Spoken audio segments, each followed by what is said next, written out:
Computer সায়েন্সে যেমন programming একটা আলাদা পার্ট, তার সঙ্গে বিভিন্ন অ্যাসপেক্ট যেরকম আছে বিভিন্ন রকম, তো নেটওয়ার্কিং একটা অ্যাসপেক্ট, যেখানেও কিন্তু নেটওয়ার্কিং ফিল্ডেই শুধুমাত্র জব হয়, শুধু নেটওয়ার্কিং জব। সুতরাং এই সাবজেক্টটা ইকুয়ালি ইম্পর্টেন্ট একটা সাবজেক্ট, যেটা দিয়ে আমরা নেটওয়ার্কিং শিখব। আর আমরা জানি নেটওয়ার্কিং ছাড়া বর্তমান পৃথিবীতে কিন্তু কিছুই ভাবা যায় না।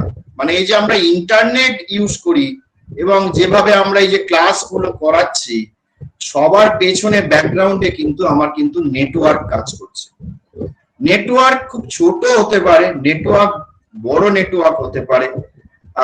বড় নেটওয়ার্ক মানে ইন্টারনেট বা ওয়ান এর কথা বলছি, বা ছোট নেটওয়ার্ক হতে পারে আমি আমার বাড়িতে একটা ওয়াইফাই রাউটার লাগিয়ে ইন্টারনেট অ্যাক্সেস করছি উইদিন মাই রুম বা উইদিন মাই হোম, তো সেটাও একটা যেমন নেটওয়ার্ক। তার সঙ্গে ইন্টারনেট ইউজ করছি, ইন্টারনেট কিভাবে চলছে সারা পৃথিবী ব্যাপী, সেটাও কিন্তু একটা বিশাল বড় কর্মযোগ্য এবং সেখানে কিন্তু অনেক কিছু হচ্ছে।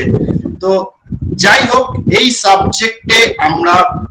সাবজেক্টটা কিন্তু ভাস্ট, অনেক কিছু আছে, প্রচুর বড় সিলেবাস, এবং আমরা চেষ্টা করব সমস্ত কিছু কভার করার। তো এটা আমাদের প্রথম ক্লাস। তবে আমি জানিয়ে রাখি যে এই ক্লাসগুলো যে আমি করাবো তার জন্য আমি একটা স্পেসিফিক বুক ফলো করে করাচ্ছি। যদিও অন্যান্য আদার্স অনেক রকম বই আছে, তবে আমি ফারাউজান এই বইটা ফলো করে পড়াবো এবং তার পিডিএফ আমি তোমাদেরকে দিয়ে দেবো, বা পিডিএফটা ইজিলি অ্যাভেলেবেল, তোমরাও ডাউনলোড করে নিতে পারো, এই বইয়ের পিডিএফ পাওয়া যায়, বা বই যদি কিনতে চাও কিনেও নিতে পারো। তার মানে যে এই নয় যে ফারাউজানই হচ্ছে একমাত্র বই, অনেক বই আছে, তুমি যে কোনো বই ফলো করতে পারো। চলো আমি একটু স্ক্রিনটা শেয়ার করে নিই। প্রথম কথা হচ্ছে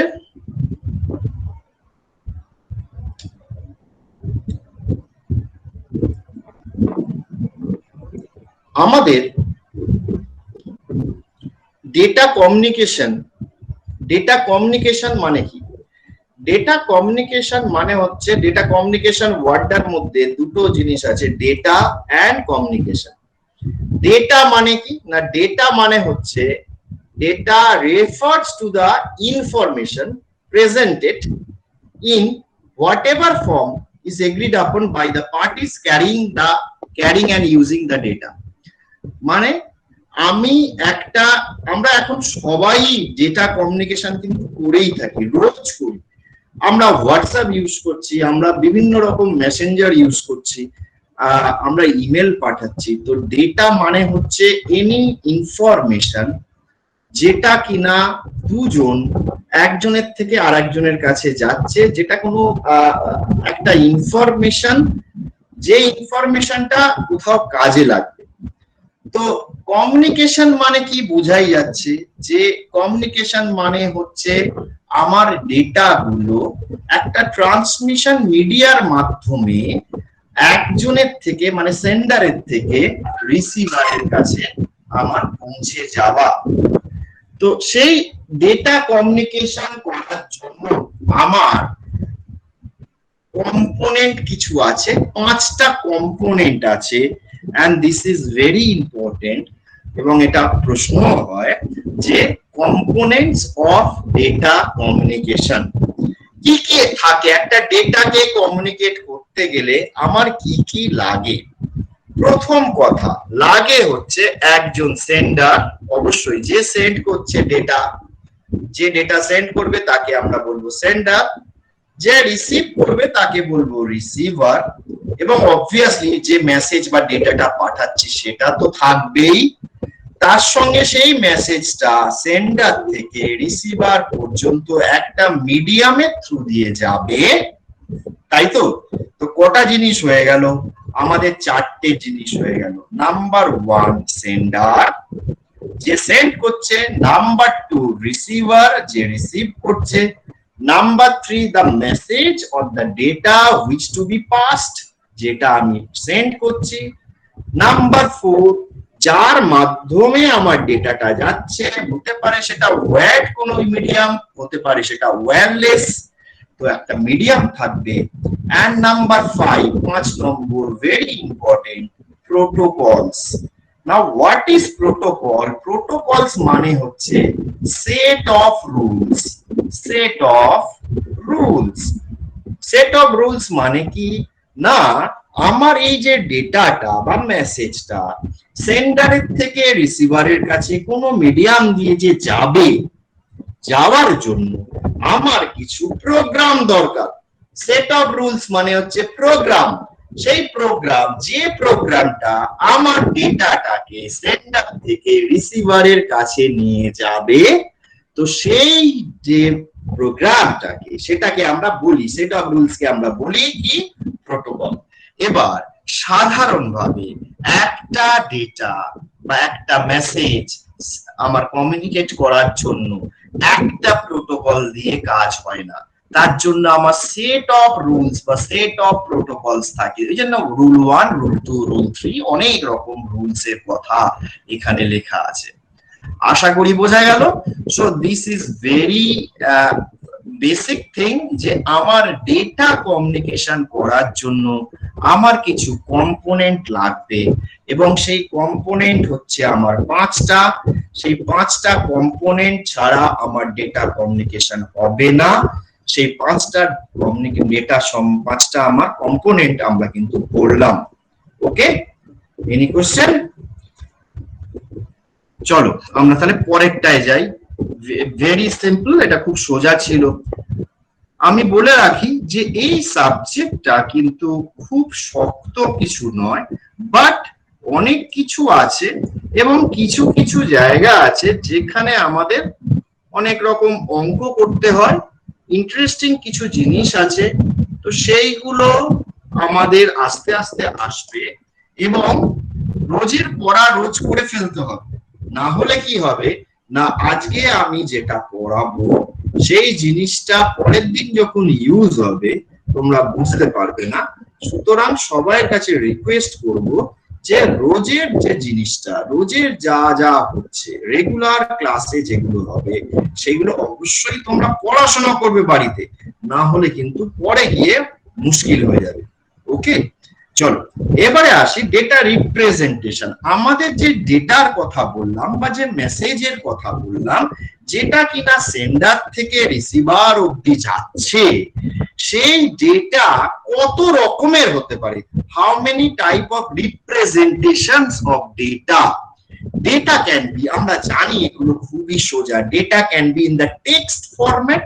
টেক্সট ডেটা হতে পারে যেরকম আমরা হোয়াটসঅ্যাপে টেক্সট করি, বা ডেটা হতে পারে কোনো নাম্বার ডেটা টাইপ ডেটা হতে পারে, অথবা হতে পারে কোনো ইমেজ, হতে পারে কোনো অডিও ফাইল, হতে পারে কোনো ভিডিও ফাইল। তো আবার আমরা 5টা জিনিস করলাম। তো আমি এর ডিটেলসে যাচ্ছি না, যে লেখাগুলো আছে সেগুলো তোমরা একটু বাড়িতে পড়ে নিও। যে টেক্সট সাধারণভাবে ডিরেক্টলি যায় না, সেটা কোনো কোডিং এর মাধ্যমে যায়, আইদার সেটা ইউনিকোড, এখনকার দিনে বাংলায় আমরা টাইপ করি, সো ইউনিকোড হতে পারে, বা অ্যাসকি হতে পারে, বা যে কোনো ফরম্যাটে হতে পারে। সিমিলারলি নাম্বার আমরা অ্যাসকি তে কনভার্ট করি, ইমেজ যেতে পারে, ইমেজ কিভাবে রিপ্রেজেন্ট করা হয় সেগুলো পিক্সেলস দিয়ে হয়, সেইগুলো এখানে আমি আলোচনার বিষয়বস্তু নয়। তো আমাদের এই 5 রকমের রিপ্রেজেন্টেশন অফ ডেটা হতে পারে either text or number or image or audio or video. Okay, now there is an important thing which is called data flow. Data flow, আমাদের 3 রকমের ডেটা ফ্লো হয়। ডেটা ফ্লো মানে বুঝতেই পারছি direction of the data. তো data flow either can be simplex, যেমন এই যে simplex, or half duplex, or full duplex. ব্যাপারগুলো কি? Very simple. প্রথম কথা আসি simplex mode of data flow.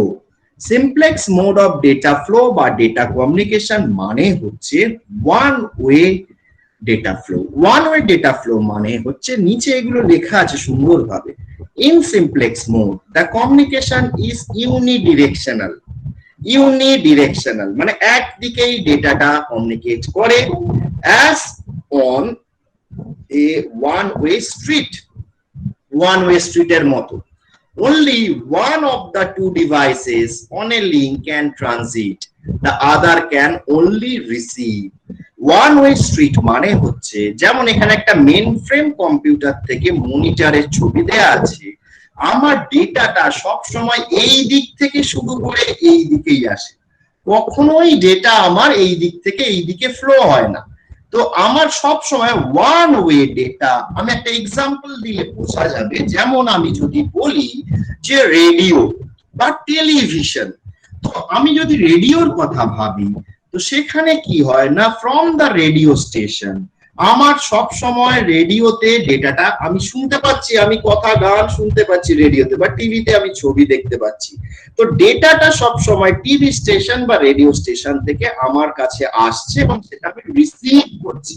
তো দিস ইজ, এইটা আমার শুধু রিসিভারের কাজ করবে, এই পার্টটা আমার শুধু সেন্ডারের কাজ করবে, কখনোই রিসিভ করবে না বা এই কখনোই সেন্ড করবে না।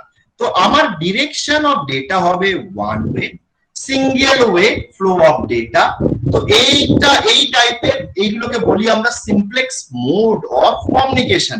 আমি আরো একটা যদি এক্সাম্পল দিই, যে আমি কিবোর্ড থেকে কোনো কি প্রেস করি সেই ডেটাটা আমি মনিটরের মধ্যে দেখতে পাচ্ছি, তো সেটাও কিন্তু একটা আমি বলতে পারি যে ওয়ান ওয়ে ডেটা বা সিমপ্লেক্স মোড অফ ডেটা, কারণ কিবোর্ডে কখনো রিসিভ করে না, কিবোর্ড সবসময় ইনপুট করে, বা মনিটর কখনো আমার ইনপুট ডিভাইস সাধারণভাবে হয় না, যদি না টাচ স্ক্রিন হয়, নরমাল মনিটর কিন্তু সবসময় রিসিভ করে। তো এইটা হচ্ছে simplex mode of communication. Now comes half duplex. Half duplex এ বলছে দুদিকেই ডেটা যেতে পারে, ডিরেকশন এইদিকেও হতে পারে বা ডিরেকশন আমার এই দিক থেকে এই দিকেও আসতে পারে, but one at A time. One at A time মানে হচ্ছে আমার যখন এ সেন্ড করছে, যখন এ সেন্ডারের ভূমিকায় আছে, এ তখন শুধুমাত্র রিসিভারের ভূমিকায় থাকবে। আবার এ যখন সেন্ড করবে, মানে যখন সেন্ডার হবে তখন এ রিসিভার হবে। কখনোই দুই দিকে একসঙ্গে ডেটা ফ্লো হয় না, মানে একবার এ সেন্ড করে যখন এ রিসিভ করে, আবার এ যখন সেন্ড করবে তখন শুধু রিসিভই করবে। এক্সাম্পল হচ্ছে ওয়াকি টকি। ওয়াকি টকিতে যখন কথাবার্তা হয় বা আমার তখন আমরা কি হয় না, একজন শুধুমাত্র সেন্ড করে, যে সেন্ড করে সে শুধু কথা বলে যায়, কথা বলে হওয়া শেষ হওয়ার পরে ওভার বলে, তার মানে যে রিসিভার সে যখন শুনলো যে ওভার, তার মানে ওর কথা শেষ হয়ে গেছে, তারপরে ও আবার কথা বলতে শুরু করে। তার মানেটা যেটা দাঁড়াচ্ছে যে দুজনেই যদি একসঙ্গে কথা বলে তাহলে কিন্তু আমার কি হবে না, কলিশন হবে, এবং কলিশন হলে তখন ডেটা কোনো দিকেই যাবে না, কোনো ডেটাই কারোর কাছে আসবে। তো নিশ্চয়ই বোঝা গেল ব্যাপারটা কি বলতে চাইছি আমি হাফ ডুপ্লেক্স। তো হাফ ডুপ্লেক্সে বোথ ডিরেকশনে হয়। হাফ ডুপ্লেক্স এখানে লেখা আছে, in half duplex mode each station can both transmit and receive, each station can both transmit and receive, but not at the same time, but not at the same time। নিশ্চয়ই বোঝা গেল। তো এটা গেল তো half duplex. and then comes full duplex। full duplex হচ্ছে direction of data, দেখো দুদিকেই অ্যারো, তার মানে both way simultaneously আমরা ডেটা ট্রান্সফার করতে পারবো। তো এই স্টেশন, এই একটা স্টেশন, এ সেন্ডার এবং রিসিভার দুটোই কাজ করছে। আমরা আগেরটার ক্ষেত্রে যখন দেখলাম এ যখন সেন্ডার, এ তখন রিসিভারের কাজ করছে, কিন্তু যখন এই সেন্ডার হবে তখন কিন্তু আর রিসিভার থাকবে, আর যখন এই রিসিভার হবে তখন কিন্তু আর সেন্ডার থাকবে না। তো আইদার দুটোর মধ্যে যে কোনো একটা রোল তোমাকে প্লে করতে হবে। But in case of full duplex, A যখন sender as well as at the same time it can receive data, যখন সেন্ড করছে সেই একই সময় আমি ডেটা রিসিভও করতে পারি। সিমিলারলি যখন রিসিভ করছে এট the same time it can send data. মানে আমাদের এক্সাম্পল হচ্ছে ফোন কল, বা এই যে যেমন আমরা এই যে কলিং করছি, আমরা যেরকম অনলাইনে ক্লাস করছি, তো আমি যখন কথা বলছি তোমরা যখন শুনছো সেই টাইমে তোমরা কথা বলতে পারো, বা ফোন কলেও যেটা হয়। তো এইগুলো হচ্ছে আমার ফুল ডুপ্লেক্সের এক্সাম্পল। ঠিক আছে, তো আমাদের তিন রকমের আমরা দেখলাম data flow, mode of communication, তিন রকমের আমরা মোড দেখলাম, simplex, half duplex and full duplex.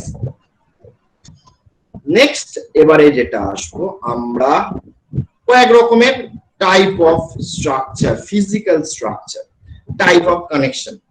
Type of connection আমাদের দু রকমের, প্রথমে কানেকশন সম্বন্ধে আমরা পড়ি। দু রকমের কানেকশন, টাইপ অফ কানেকশন। প্রথম কথা হচ্ছে point to point connection.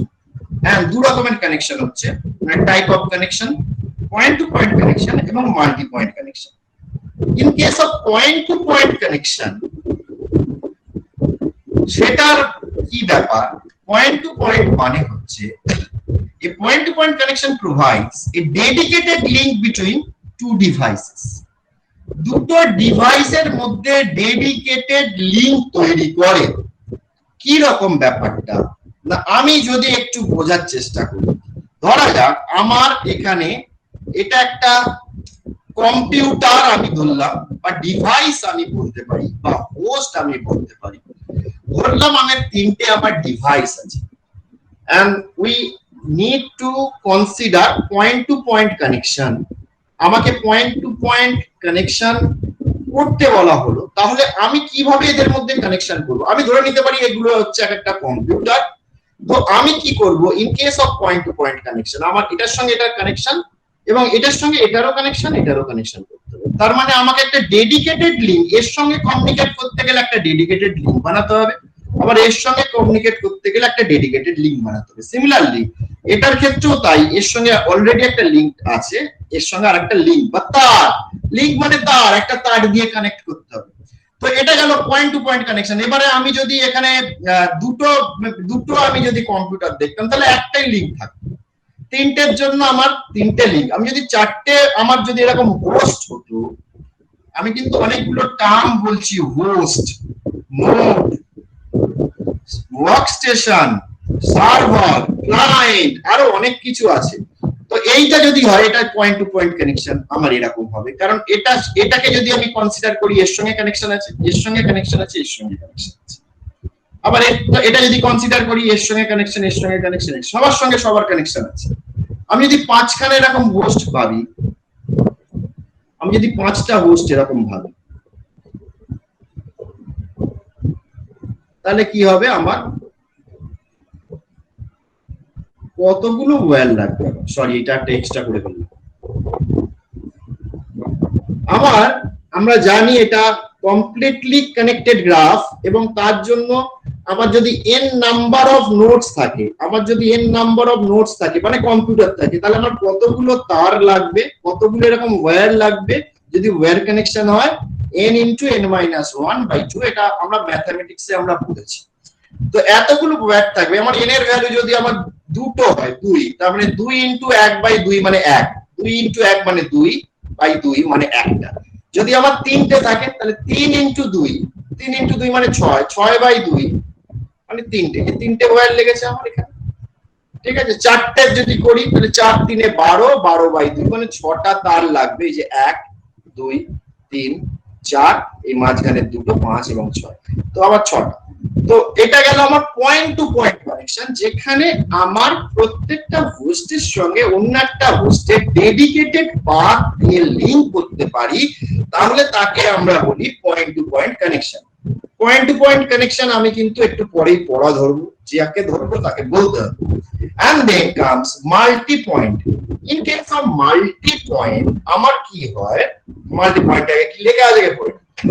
In multi-point or multi-draw connection is one which is more than two specific device, in which more than two specific device share a single link. যেখানে দুই বা তার থেকে বেশি device একটা লিংকে শেয়ার করে। সেটা কি রকম না, এই রকম। কি রকম না, একটা আমার হোস্ট, সাপোজ এটা আমার একটা হোস্ট, এইটা এখান থেকে একটা তার গেছে, সেই তার থেকে বিভিন্ন ওয়ার্কস্টেশন বা হোস্ট 1 নম্বর, 2 নম্বর, 3 নম্বর, তিনটে ওয়ার্কস্টেশন আমার অ্যাড হয়ে আছে।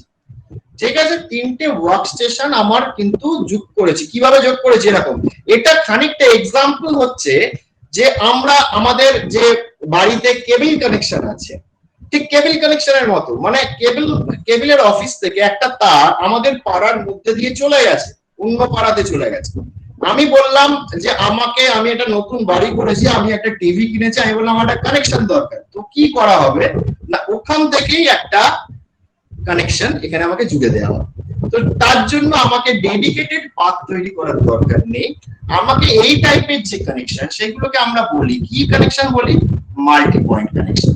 ঠিক আছে, তো in case of multi point connection আমার একটা শেয়ার্ড লিংক থাকবে, এবং সেই শেয়ার্ড লিংকটাই কিন্তু সবাই, প্রত্যেকে কিন্তু আমার অ্যাক্সেস করবে। বোঝা গেল ব্যাপারটা? আচ্ছা, তো আমরা দু রকমের জিনিস বললাম, multi point and point to point. এবারে আমি কতগুলো জিনিস, কয়েকটা জিনিস আমরা আলোচনা করি। রেজিস্ট্রেশন বা ওয়ার্ক স্টেশন বলছি, ওয়ার্ক স্টেশন। তারপরে আমরা কি কি টার্ম, নতুন অনেক টার্ম এখানে শিখবো। হোস্ট বললাম, তারপরে কি বলেছি না নোড বলেছি, তারপরে আমরা কি বলেছি? সার্ভার বলেছি, ক্লায়েন্ট বলেছি। তো এই ব্যাপারগুলো অ্যাকচুয়ালি আমি এখন আপাতত ফর দ্য টাইম বিং আমরা ধরে নেব যে এইগুলো মানে সমস্ত কিছু একটা আমার একটা কম্পিউটার ধরতে পারি বা একটা মোবাইলকেও ধরতে পারি। মানে আমি এখন আমি এটাকে ধরে নিচ্ছি এগুলো কম্পিউটার, তার মধ্যে সার্ভার হচ্ছে এমন একটা ডেডিকেটেড কম্পিউটার যে কিছু সার্ভিস দেয়। সার্ভার সার্ভিস দেয়, কি সার্ভিস না, অনেক রকমের সার্ভিস হতে পারে। ওয়েব সার্ভিস হতে পারে, মানে আমি ওয়েবসাইট অ্যাক্সেস করছি কোনো ওয়েব সার্ভার থেকে। আমার ডেটাবেস হতে পারে, যেটা আমরা এই সেমিস্টারে পড়ছি, ডেটাবেস সার্ভার তাতে ইনস্টল করা আছে, আমি ডেটাবেস সার্ভার ওরাকেল অ্যাক্সেস করছি সেখান থেকে।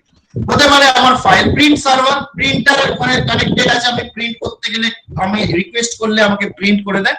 তো সার্ভার মানে হচ্ছে একটা স্পেশাল কম্পিউটার, যেটা কিনা যার সঙ্গে অনেক ক্লায়েন্ট যুক্ত করা থাকে। এটা সার্ভার, এটা একটা ক্লায়েন্ট, এটা একটা ক্লায়েন্ট সার্ভারকে কিছু রিকোয়েস্ট করে এবং তার এগেইনস্টে সার্ভার কিছু সার্ভিস ওকে দেয়।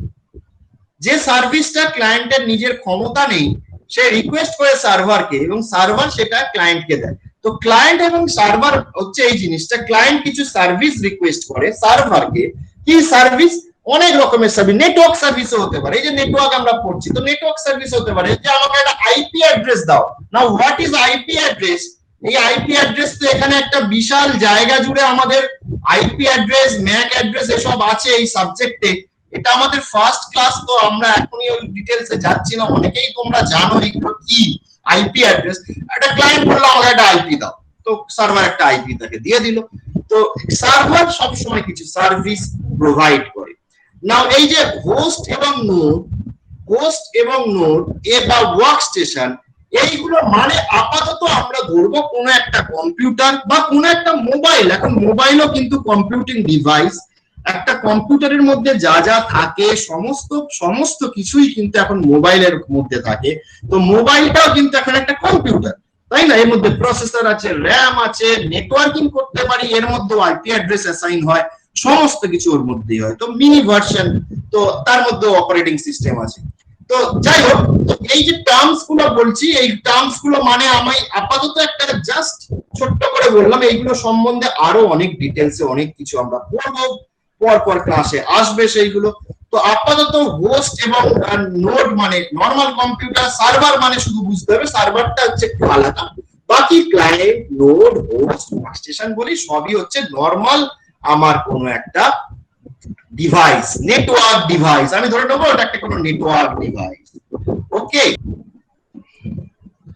টোপোলজি ব্যাপারটা হচ্ছে physical arrangement of network devices.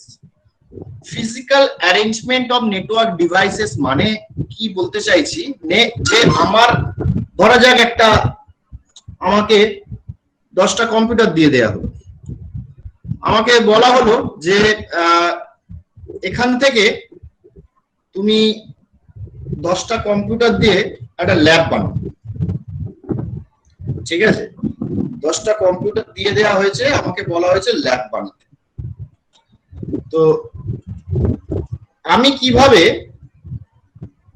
Set up করব, ল্যাব সেট আপটা আমি কিভাবে করব, তো সেইটা মানে কিভাবে কানেকশন গুলো তাদের করব, সেটা হচ্ছে বিভিন্ন রকম টোপোলজি আছে। তো তার জন্য কি কি টোপোলজি এখানে লেখা আছে, মেশ টোপোলজি, স্টার্ট টোপোলজি, বাস টোপোলজি এবং রিং টোপোলজি। প্রথম কথা হচ্ছে মেশ টোপোলজি কি জিনিস। মেশ টোপোলজি মানে হচ্ছে, আমি প্রথমে বাস দিয়ে শুরু করি। বাস টোপোলজি, টোপোলজি মানে হচ্ছে physical arrangement of network devices, physical arrangement of network devices। আমার কিছু নেটওয়ার্ক ডিভাইস, এবার নেটওয়ার্ক ডিভাইস বলতে কি বোঝাচ্ছে, নেটওয়ার্ক ডিভাইস বলতে কম্পিউটারকে বলছি আমি, সিম্পল কম্পিউটার। তো আমাকে কিছু কম্পিউটার দেওয়া হয়েছে এবং সেটাকে নেটওয়ার্ক তৈরি করতে বলা হয়েছে। নেটওয়ার্কিং মানে একটা ডিভাইস থেকে অন্য ডিভাইসে আমি কানেক্ট করতে পারবো, ডেটা ট্রান্সমিশন করতে পারবো, ডেটা ফাইল পাঠাতে পারবো। তো সেটার জন্য আমাকে কানেকশন করতে হবে। তো কানেকশন যে করবো আমি কিভাবে করবো, তাদের ফিজিক্যাল অ্যারেঞ্জমেন্টটা কিভাবে হবে, কার সঙ্গে কিভাবে কানেকশনটা করবো, তো সেইগুলো হচ্ছে আমার টোপোলজি বলা হয়। বুঝে গেল ব্যাপারটা? এবার আমি বাস টোপোলজি সম্বন্ধে প্রথমে বলি। বাস টোপোলজিটা হচ্ছে এইরকম যে আমার একটা মেন সার্ভার থাকে, সেখান থেকে যেটা একটু আগেই আমরা পড়েছি, একটু আগেই আমরা ছবিটা দেখেছি, এই যে একটা ডেডিকেটেড লিংক থাকে, সেই লিংকের থেকে আমার বাকি মেশিন গুলো এরকম ভাবে কানেক্ট করা থাকে। তো এই টাইপের টোপোলজি, এরকম টাইপের যদি হয়, এটাকে বলি বাস টোপোলজি। কেন বাস বলা হয়, এই মাঝখানের যে লিংকটা, এইটার নাম হচ্ছে বাস, এটাকে বলা হয় বাস। মাঝখানের যে কেবলটা যাচ্ছে এটাকে বলা হয় বাস বা ট্রাঙ্ক বা ব্যাকবোনও বলা হয়। তো এগুলোর নাম আছে বিভিন্ন, মানে যে কোনো নামে আমরা ডাকতে পারি। তো এই যে বাস, এই বাসের থেকে আমার এখান থেকে একটা কম্পিউটার এখান থেকে এখানে কানেক্ট করে নিলেই হবে। তো আমি এখানেও ছবিটা আছে, এখানে ছবিটা দেখাই, বাস টোপোলজির ছবিটা কোথায়, এই এটা হচ্ছে বাস টোপোলজির ছবি। বাস টোপোলজিতে কি হচ্ছে না, আমার মাঝখানে একটা কেবল আছে, এই যে কেবলটা, এই কেবলের থেকে আমার ট্যাপ করে করে সবাই কানেক্টেড। এখানে এন্ড কেবল এন্ড, এখানেও কেবল এন্ড। অ্যাকচুয়ালি কেবল এন্ড মানে এখানে টার্মিনেটর লাগানো থাকে। টার্মিনেটর হচ্ছে আমার সিগন্যালকে অ্যাবজর্ব করে নেয়, মানে সিগন্যাল এখানে যখন আসবে তখন যাতে সেটাকে অ্যাবজর্ব করে, যেন টার্মিনেটর লাগানো হয় একটা, ঠিক আছে। এবারে এইগুলো সাধারণভাবে বিএনসি কানেক্টর, এখন আর এই বাস টোপোলজি ইউজ হয় না, একটা সময় ইউজ হতো বহু আগে, যেখানে আমার এই বিএনসি কানেক্টর বলে একরকম কানেক্টর হয়, কোএক্সিয়াল কেবল দিয়ে হয়। কেবল আবার অনেক রকমের হয়, যে কেবল যে দেখি এখন আমরা ক্যাট 6 কেবল সাধারণভাবে ইউজ করা হয়। ক্যাট 6 বা ক্যাট 5, কিছুদিন আগে পর্যন্ত ক্যাট 5 কেবল ইউজ করা হতো। তো ক্যাট 6 ক্যাট 5 কেবলকে বলা হয় UTP cable, UTP unshielded twisted pair cable. Cabling একটা চ্যাপ্টার আসবে, তখন আমরা এগুলো পড়ব। তো এই কেবলগুলো এখন সাধারণভাবে আমরা দেখি, কিন্তু আগে আমাদের কোএক্সিয়াল কেবল ইউজ হতো। কোএক্সিয়াল, সেই কোএক্সিয়াল কেবল আবার দু রকমের হয়, সেগুলো আমি ডিটেলসে যাচ্ছি না। কোএক্সিয়াল কেবলের এখানে কানেক্টর থাকে বিএনসি কানেক্টর বলা হয়, বিএনসি। তো বিএনসি কানেক্টর দিয়ে কানেক্ট করা হতো এরকম স্টেশন গুলো। এবং এটা সুবিধা কি, এটা সুবিধা অনেক সুবিধা আছে। কি কি সুবিধা না, আমি ইজিলি এক্সটেন্ড করতে পারি। আজকে যদি নতুন একটা স্টেশনকে আমি অ্যাড করতে চাই বা নতুন কম্পিউটার অ্যাড করতে চাই, তাহলে আমি সিম্পলি একটা এখান থেকে কানেক্ট করে দিতে পারি। যেভাবে যে আমরা বললাম যে কেবল আমার বাড়িতে কেবলের লাইন নেব, তো সে তার জন্য যেরকম ভাবে কানেকশন গুলো করে দেয়, তো সেইগুলো হচ্ছে এরকম টাইপের বাস টোপোলজিতে চলে, ঠিক আছে। বা আমার যদি আজকে এই স্টেশনটা বা এই কম্পিউটারটা বা এই হোস্টটা যদি খারাপ হয়ে যায়, তাহলে কিন্তু আমার নেটওয়ার্কের কোনো এফেক্ট পড়বে না। নেটওয়ার্ক অ্যাজ ইট ইজ যেরকম আছে সেরকম চলবে, অন্য স্টেশনগুলো ডেটা রিসিভ করতে পারবে, কোনো অসুবিধা কিছু নেই। সিমিলার ওয়েতে আমার যেহেতু অনেক ইজিলি আমি একটা নতুন জিনিসকে অ্যাড করতে পারছি, নতুন একটা স্টেশনকে অ্যাড করতে পারছি, আমার কিন্তু কেবল কস্ট কিন্তু অনেক কম কেবলে আমার পুরো নেটওয়ার্ক আমার এস্টাবলিশ করে দেবো। তার মানে আমার কস্ট এফেক্টিভ, এটা অনেক কম খরচে আমরা বানাতে পারবো। ওকে, শুধু তাই নয়, আমার এখানে ইজিলি আমি এক্সটেন্ড করতে পারি আমি নেটওয়ার্কটাকে। কিন্তু এটার একটা ডিসঅ্যাডভান্টেজ, একটা নয় দু একটা ডিসঅ্যাডভান্টেজ আছে। তার মধ্যে একটা ডিসঅ্যাডভান্টেজ হচ্ছে আমার যদি মাঝখানের বাসটা খারাপ হয়ে যায়, এই কেবলটার যদি কোনো ফল্ট হয় মাঝখানে যেটা গেছে, তাহলে টোটাল নেটওয়ার্ক কিন্তু আমার ডাউন থাকবে, আমার আর কারোর সঙ্গে কোনো ডেটা আদান প্রদান হবে না। ঠিক আছে, তো আমার এই মাঝখানের কেবলটা ভীষণ ক্রুশিয়াল। বাস যদি খারাপ হয়ে যায় তাহলে আমার টোটাল নেটওয়ার্ক বসে যাবে, সেইটা। 2 নম্বর হচ্ছে আমার এখানে কিন্তু ভীষণ স্লো নেটওয়ার্ক চলবে। তার কারণ একই কেবল দিয়ে আমি যদি এইখান থেকে একে কোনো ডেটা পাঠাতে চাই, এই সেগমেন্টে যেমন ইউজ হচ্ছে, মানে কেবলটা বাসটা ইউজ হচ্ছে, সেই টাইমে আমি কিন্তু অন্য কোনো স্টেশনকে, ধরা যাক এই স্টেশন থেকে এই স্টেশনে ডেটা পাঠাবো, তখন কিন্তু আমার পাঠাতে পারবো না। এট এ টাইম একটা পেয়ার অফ ডিভাইস কমিউনিকেট করতে পারবে, যার জন্য নেটওয়ার্ক কিন্তু ভীষণ স্লো হবে। তো যে কারণে বাস টোপোলজি অনেক পুরনো টোপোলজি, অনেক ইজিলি কম খরচে আমরা এটা বানাতে পারতাম। কিন্তু এটার কিছু ডিসঅ্যাডভান্টেজ আছে, যে কারণে বাস টোপোলজি এখন আর অতটা ইউজ করা হয় না। অতটা কেন, প্রায় ইউজই হয় না। তো নেটওয়ার্কিং পারপাসে আমাদের বাস টোপোলজি চলে না। ওকে, তো এটা গেল বাস টোপোলজি সম্বন্ধে। এছাড়া এরপরে কি আছে, তার সঙ্গে ছিল স্টার টোপোলজি। আমরা একটুখানি আবার এখানে চলে আসি। বাস ছিল, আচ্ছা বাসের পরে আবার রিং টোপোলজি সম্বন্ধে একটু আলোচনা করি, তারপরে স্টার, তারপরে বেসে আসবে। রিং টোপোলজির ছবিটা দেখে, কোথায় রিং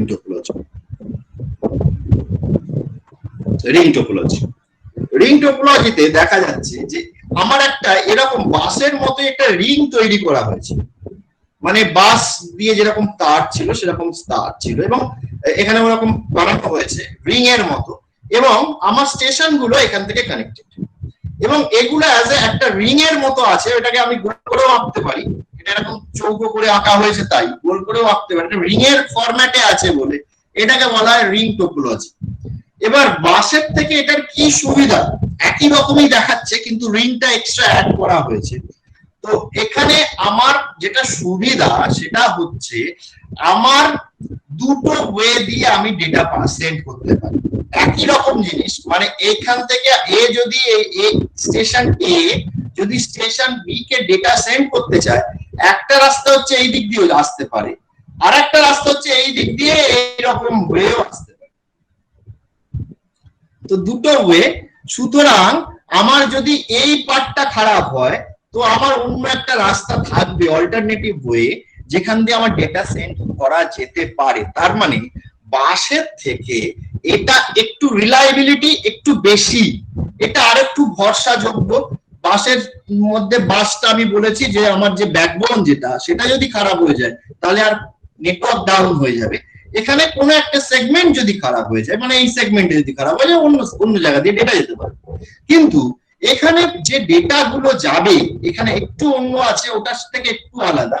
এখানে যে ডেটা গুলো সেন্ড হবে, প্রত্যেকটা স্টেশন কিন্তু স্টোর এন্ড ফরওয়ার্ড, আবার বলি স্টোর এন্ড ফরওয়ার্ড, এই মেকানিজম ইউজ হয়। স্টোর এন্ড ফরওয়ার্ড মানে ধরা যাক এটা A, station A, station B, station C, station D. আমি ধরা যাক এ থেকে ডি তে আমি ডেটা সেন্ড করছি, তার জন্য এইদিকেও রাস্তা আছে, ই আছে, এফ আছে। তো আমার এই ডেটাটা যদি এই রাস্তা দিয়ে আসুক বা এই রাস্তা দিয়ে আসুক, আমি ধরলাম এই রাস্তা দিয়ে যখন এখানে এলো, বি এর কাছে যখন ডেটাটা আসবে, এইখানে কিন্তু এই যে লাইনটা দেখতে পাচ্ছি, এটা অ্যাকচুয়ালি এটার মানে পার্ট অফ দিস সিস্টেম, মানে এই যে পয়েন্ট অ্যাকচুয়ালি, এই পয়েন্টটা actually part of the system. মানে আমার ডেটাটা আগে আসবে বি এর কাছে, বি এবার ওই ডেটাটার মধ্যে লেখা আছে, ডেটাটা যদি আমি এরকম ভাবে ভাবি, সোর্স হচ্ছে এ, ডেস্টিনেশন হচ্ছে ডি, এবং তারপরে আমার মেসেজটা লেখা আছে। কি মেসেজ? আমি একটা সিম্পল ফরম্যাট দেখাচ্ছি, এটা একটা ডেটা ফরম্যাট। এই টোটাল ডেটাটা আমার ট্রান্সফার হচ্ছে এ থেকে ওই ডেটাটা এখানে। তো ও এবার এই মেসেজটা নেওয়ার পরে, মেসেজটা যখন ওর কাছে আসবে, ও দেখবে যে ডেটাটা কার থেকে এসছে, সোর্স কে এ, কার জন্য ডেটাটা, ডি এর জন্য। ও তাহলে এটা আমার জন্য নয়। ও তখন এটাকে স্টোর করলো, প্রথমে এটাকে স্টোর করলো, স্টোর করে এই ডেটাটাকে চেক করলো যে আমার এই ব্যাপার, এ থেকে ডেটাটা আসছে ডি এর জন্য। ও তখন কি করবে?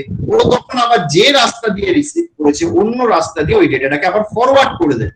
সেই ফরওয়ার্ডের ডেটাটা আসবে সি এর কাছে, কারণ সি এর এই পুরো পার্টটা। সি আবার এই ডেটাটাকে পাওয়ার পরে দেখবে এইটা যেটা আমি রিসিভ করলাম সেটা সোর্স কে এ, কার জন্য ডেটাটা, ডি এর জন্য। তাহলে আমার জন্য নয়, যখন আমি অন্য রাস্তা দিয়ে আবার এটাকে ফরওয়ার্ড করে দেবো, এই যে স্টোর এন্ড ফরওয়ার্ড। ওকে, আবার এর কাছে যখন আসবে তখন ও রিসিভ করবে, রিসিভ করা দেখবে সোর্স কে এ, ডেস্টিনেশন কার জন্য, ডি এর জন্য। আচ্ছা আমার জন্য, তাহলে ওটাকে রিসিভ করে নেবে, ডেটাটাকে রিসিভ করবে। তো আমার এই যে জিনিসটা, এটা হচ্ছে ring topology, store and forward মেকানিজমে চলে। শুধু তাই নয়, আমি একটু আগে বলেছিলাম যে আমার বাস টোপোলজিতে এট এ টাইম একটা পেয়ার অফ ডিভাইসই কানেক্ট করতে পারে, মানে ডেটা ট্রান্সফার করতে পারে। একটা পেয়ার অফ ডিভাইসই ডেটা ট্রান্সফার করতে পারে। মানে বাস টোপোলজির কথাটা আবার একটুখানি মনে করিয়ে দিই। মাঝখানে বাস দিয়ে এইখানে একটা ডিভাইস, এখানে একটা ডিভাইস এরকম কানেক্টেড আছে, আমার যদি মনে করি যে এইখান থেকে এখানে একটা ডেটা ট্রান্সফার হচ্ছে, অনেক বড় ডেটা, বেশ খানিকক্ষণ সময় লাগছে, একটা বড় ফাইল ট্রান্সফার হচ্ছে, তখন কিন্তু এ যদি একে ডেটা ট্রান্সফার করতে পারবে না, এটাকে চাইলেও পারবে না, তাই না? এবং অনেক সময় হয় কি না, এও যখন ডেটা ট্রান্সফার শুরু করলো, এও ডেটা ট্রান্সফার শুরু করে দিল, মাঝখানে কলিশন হয়ে যাবে। দুজনের ডেটা কখনোই আমার বাসের মধ্যে থাকবে না। ডেটা আমার কিন্তু কলিশন, দুজনের ডেটা যখনই আসবে তখন কিন্তু কলিশন হবে। তো তার জন্য কি করা হচ্ছে? তার জন্য যেটা করা হয় সেটা হচ্ছে, আমার এই রিং টোপোলজিতে আমার টোকেন রিং বলে একটি কনসেপ্ট আছে, ভেরি ইম্পর্টেন্ট, মন দিয়ে শুনতে হবে। টোকেন রিং কনসেপ্ট কি জন্য আমি বললাম, কনসেপ্টটা কেন কি জন্য ইউজ হয়? For collision avoidance. Collision, now what is collision? Collision মানে কি না, দুজন একসঙ্গে যদি ডেটা ট্রান্সফার করে তাহলে বাস টোপোলজিতে কলিশন হয়। মানে এও ডেটা শুরু করে দিল ট্রান্সফার করা, এও ডেটা ট্রান্সফার শুরু করে দিল, দুজনের ডেটা যখন বাসে আসবে তখন ডেটাগুলোর মধ্যে কলিশন হবে এবং কারোর ডেটাই কিন্তু ডেস্টিনেশনে পৌঁছাতে পারবে না। সেই কারণে টোকেন রিং এর মধ্যে আমার একটা নতুন কনসেপ্ট অ্যাড করা হলো, আমার রিং টোপোলজির মধ্যে টোকেন রিং নামে নতুন একটা কনসেপ্ট অ্যাড করা হলো, যেটা দিয়ে কি হয় না, আমার এই কলিশনটাকে অ্যাভয়েড করা যায়। কিভাবে হয়? ভেরি সিম্পল, আমি কিন্তু বলছি, একটু মন দিয়ে শুনতে হবে। এই পার্টটা এখানে বইতে মনে হয় এই জায়গাতে লেখা নেই, একটু শুনে রাখো জিনিসটা কি। এটা খানিকটা আমি যদি বলি যে রুমাল চুরি বলে একটি খেলা হয়, তাই না?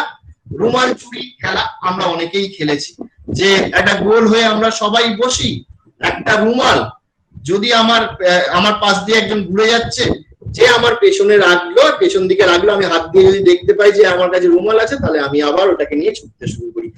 অনেকেই আমরা খেলেছি ছোটবেলায়।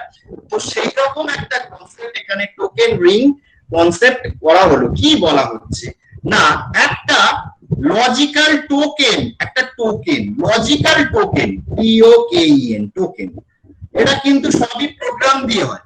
টোকেন এই রিং এর চারপাশে ঘুরতে থাকে। মানে কিরকম, মানে টোকেন এর কাছে আছে, সেন্ড করবো এইদিকে, এর কাছে, এ আবার এই টোকেনটাকে এর কাছে সেন্ড করবে, আবার এই টোকেনটা এর কাছে সেন্ড করবে, এইভাবে এ আবার একে সেন্ড করবে। মানে টোকেনটা এরকম পাস হতেই থাকে, মানে টোকেনটা সবাইকে দিয়ে যাচ্ছে। টোকেনটা এরকম ক্লকওয়াইজ বা অ্যান্টি ক্লকওয়াইজ আমার কিন্তু রিং এর চারপাশে এরকম ঘুরছে, ঠিক আছে? ভালো করে শুনুন, এটা আমি কি বলছি, আমি এটা কি পড়াচ্ছি, আমি পড়াচ্ছি টোকেন রিং অ্যাপ্লাই করে রিং টোপোলজিতে কিভাবে কলিশন আটকানো হয়। এবার আবার আবার বলছি, কলিশন কখন হয়? কলিশন তখনই হবে যদি দুটো স্টেশন একসঙ্গে ডেটা ট্রান্সফার স্টার্ট করে দেয়। দুটো স্টেশন একসঙ্গে ডেটা ট্রান্সফার করে দেয় কখন? আমি আবার একটুখানি রিং টোপোলজি আবার একটুখানি একটু রিক্যাপ করিয়ে দিই। ধরা যাক এ ডেটা ট্রান্সফার করছে একে, আবার এই এ ডেটা ট্রান্সফার করছে একে, তাহলে দুজনের ডেটাই যদি আমার এই রিং এর মধ্যে মানে আমার মাঝখানে যদি চলে আসে, তাহলে কিন্তু আমার কি হবে? কলিশন হয়ে যাবে। এবং কলিশন হলে আমার কারোর ডেটাই ডেস্টিনেশনে পৌঁছাবে না। তো দুই বা তার থেকে বেশি স্টেশন যাতে না একসঙ্গে ডেটা ট্রান্সফার করতে পারে, তার জন্যই আমার টোকেন রিং। টোকেন রিংটা কি? টোকেন রিং এ আমি বললাম একটা লজিক্যাল টোকেন আমার এই রিং এর চারপাশে ঘুরছে। রিং এর চারপাশে ঘুরছে মানে মানে খেলার মতো, এ একে পাস করছে বল পাসিং এর মতো, এ আবার একে পাস করছে, এ আবার একে পাস করছে, এ আবার একে পাস করছে, এই করেই যাচ্ছে করেই যাচ্ছে। এইবার খেলার নিয়মটা হচ্ছে, আমার কাছে ধরা যাক এই স্টেশনটা, আমার কাছে যদি কোনো ডেটা থাকে যেটা কিনা আমি ট্রান্সফার করতে চাই, ট্রান্সফার করতে হলে তার নিয়ম হচ্ছে I must hold the token. আমাকে টোকেন হোল্ড করে রাখতে হবে, তবেই আমি ডেটা ট্রান্সফার করব। আমি ডেটা টোকেনটাকে যেটা ঘুরছে যখন আমার কাছে আসবে, টোকেনটাকে আমি আর পাস করব না, আমি আমার কাছে হোল্ড করে রাখবো। যার কাছে টোকেন থাকবে সেই একমাত্র ডেটা ট্রান্সফার করতে পারবে। কি বললাম? যার কাছে টোকেনটা থাকবে সেই একমাত্র ডেটা ট্রান্সফার করতে পারবে। টোকেন আছে একটা, তো একজনের কাছেই টোকেন থাকবে, সে কিন্তু টোকেনটাকে হোল্ড করবে। মানে টোকেনটা ঘুরতে ঘুরতে যখন এর কাছে এলো, এর টোকেনটাকে হোল্ড করলো, টোকেনটাকে আর সেন্ড করে দিল না, পাশের জনকে পাস করে দিল না, টোকেনটাকে হোল্ড করার পরে কি করবে? এবার ডেটা ট্রান্সফার শুরু করবে। ডেটা আমার এখানে লিখে দিলেই হবে। ডেটা ট্রান্সফার মানে আমি ডেটাটাকে ছেড়ে দিলাম, ডেটাতেও আমি দেখলাম ওর মধ্যেই সবকিছু লেখা থাকে, কার থেকে ডেটা আসছে, কার কাছে যাবে, সব লেখা আছে। এর মধ্যে প্রোটোকল থাকে, প্রোটোকল বয়ে নিয়ে চলে যাবে, প্রোটোকলের কাজ হচ্ছে নিয়ে যাওয়া। তো তো আমার এখানে আমার ডেটাটাকে আমি সেন্ড করে দিলাম, ডেটাটাকে আমি এখানে লিখে দিলাম। তো এবার ডেটাটা যতক্ষণ সেন্ড হচ্ছে, রিসিভার কেউ একজন আছে, ধরা যাক এই রিসিভার, তো ডেটাটা আমার এই রাস্তা দিয়ে গিয়ে ডেটা স্টোর অ্যান্ড ফরওয়ার্ড হয়ে আমার এখানে ডেটাটা চলে এলো, ডেটা এর কাছে চলে গেল, ডেটা ট্রান্সফার কমপ্লিট হয়ে গেল। এইবারে আমি টোকেনটাকে আবার রিলিজ করে দিলাম, এই টোকেনটা এবার আমি এখান থেকে রিলিজ করে দিলাম, আবার ফ্রিলি মুভ করতে পারি। তো নিয়ম তার মানে কি? যখন আমি ডেটা ট্রান্সফার করছিলাম তখন কারোর কাছে আর টোকেন থাকবে না, আর টোকেন যদি কারোর কাছে না থাকে তাহলে কিন্তু সে ডেটা ট্রান্সফার করতে পারবে না। তার মানে এই যে আমি টেকনিকটা বললাম, এটাকে বলা হয়, টেকনিকটার নাম হচ্ছে token ring technique. Token ring, তো টোকেন রিং টেকনিক দিয়ে রিং টোপোলজিতে কলিশন অ্যাভয়েডেন্স করা হয়। এইবার আমরা চলে আসি আরো দুটো যে টোপোলজি ছিল, সেই দুটো টোপোলজির মধ্যে স্টার টোপোলজিতে চলে আসি। স্টার টোপোলজি হচ্ছে দ্য মোস্ট পপুলার টোপোলজি, এবং স্টার টোপোলজি 99% জায়গায় ইউজ হয়। ইভেন যে কোনো ল্যাব, ইভেন আমাদের ল্যাবেও কিন্তু যে সিস্টেমে কম্পিউটার গুলো কানেক্ট করা আছে সেগুলো কিন্তু স্টার টোপোলজিতেই হয়। স্টার টোপোলজিতে কি থাকে না, স্টার টোপোলজি হচ্ছে এই রকম, মানে ওইগুলোর থেকে একটু বেটার। আমার এরকম একটা সেন্ট্রাল হাব বা সুইচ থাকে, একটা সেন্ট্রাল হাব বা সুইচ থাকে, এবং সেই সুইচে কিছু পোর্ট থাকে, সেই পোর্টের থেকে, সেই সুইচের বা হাবের থেকে আমার স্টেশন গুলো কানেক্ট করা থাকে। তো এই যে জিনিসটা, এবং এটার থেকে আউটসাইডও কানেকশন থাকে, মানে এটার থেকে বাইরে ওয়্যান কানেকশন আছে, ওয়্যানে কানেক্টেড করা আছে। তো যাই হোক, তো আমার এখান থেকে সিগন্যাল আসবে, এবং এই যে এটা যদি সুইচ হয়, হাব আর সুইচের মধ্যে ডিফারেন্স আমরা পরে পড়বো। সুইচ অনেক ইন্টেলিজেন্ট, হাব কিন্তু হচ্ছে নন ইন্টেলিজেন্ট, মানে ডাম, ও কিছু চেক করে না, ওর ব্রেন নেই। সুইচের ব্রেন আছে, অনেক কিছু ভাবতে পারে, এর কাছে সুইচ এর কাছে অনেক টেবিল এখানে মেনটেন করে। তো একটা সিগন্যাল এলো, একটা কোনো ডেটা এলো ওর কাছে, ও তখন সুইচ যদি থাকে দেখবে যে কার জন্য কোন স্টেশনের জন্য ডেটাটা শুধুমাত্র সেই স্টেশনকে ও ফরওয়ার্ড করবে। তো এইটা হচ্ছে সেন্ট্রাল হাব বা সেন্ট্রাল সুইচ থাকে, এবং এটাকে স্টার টোপোলজি এই কারণেই বলা হয় যে এটাকে যদি আমি এরকম ভাবে আঁকি স্টারের মতো দেখতে করে, এবং এখানে যদি এক একটা করে কম্পিউটার অ্যাড করে দিই, তো সেই জন্য এটাকে বলা হয় স্টার টোপোলজি। তো একটা সেন্ট্রালি আমার একটা ডিভাইস থাকে যেটাকে আমরা বলি হাব বা সুইচ, এবং সেটা থেকে বাকিগুলো কানেক্টেড। ঠিক আছে, তো এই যে জিনিসটা, এটা কি সুবিধা অসুবিধা একটুখানি যদি আলোচনা করা যায়।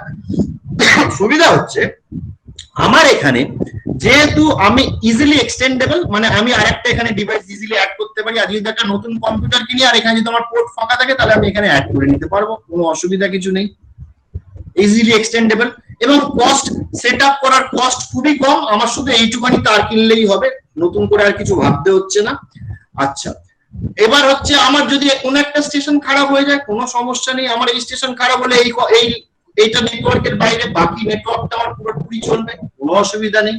আমার যদি কোনো ডেটা ট্রান্সফার করতে হয়, সিকিউরিটি অনেক বেশি, কারণ আমার এখান থেকে ডেটাটা ভায়া সুইচ হয়ে এখানে আসছে। আমি যদি এর থেকে ডেটা যায়, মানে এ থেকে যদি বি তে আমার ডেটা যায়, তাহলে আমার ডেটাটা আবার অন্য কোনো স্টেশনের কাছে যাচ্ছে না, যেটা কিনা আগের কেসগুলোতে আমরা দেখলাম, তাই না? তো আমার অনেক সিকিউরিটিটা অনেক বেশি, আমার এখান থেকেই আসছে। আচ্ছা, কিন্তু এর ডিসঅ্যাডভান্টেজ হচ্ছে টোটালটা আমার সুইচটার উপর ডিপেন্ডেন্ট।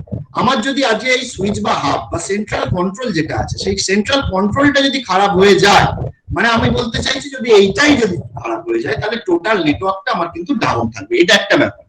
তো এইটা যাতে না খারাপ হয়, বা এটা খারাপ মানে যাতে না ডাউন হয়, খারাপ খুব কমই হয়, ডাউন যাতে না হয়, মানে আমার যদি পাওয়ার সাপ্লাই যেন ঠিকঠাক থাকে, সেইগুলো আমাকে চেক করতে হবে।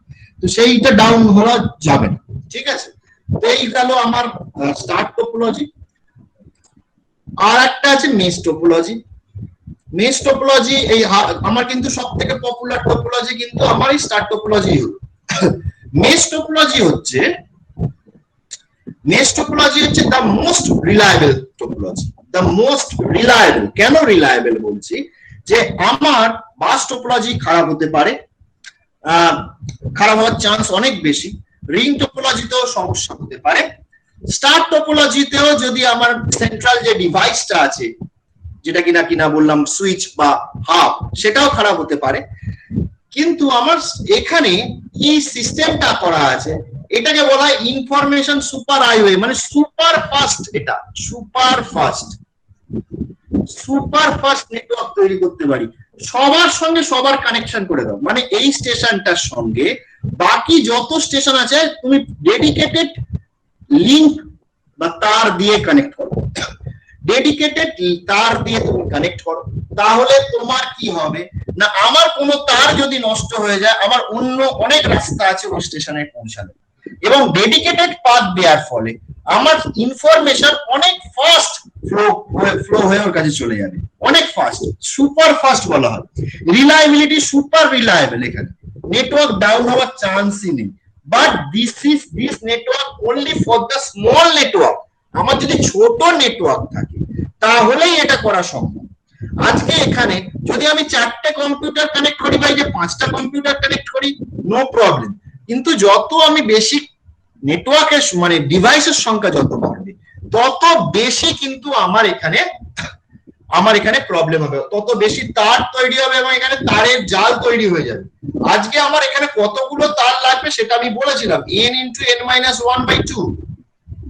n এর ভ্যালু যদি সেই অ্যাসিম্পটোটিক ডেটা স্ট্রাকচারের মতো, n এর ভ্যালু যত বাড়বে, আমার কিন্তু এখানে নাম্বার অফ ওয়্যার তত বেশি হবে, এবং তখন আমার কিন্তু তার জন্য এটা হচ্ছে ভীষণ একটা costly network. Not only costly, এটাকে ডিজাইন করাও কিন্তু খুবই চাপ।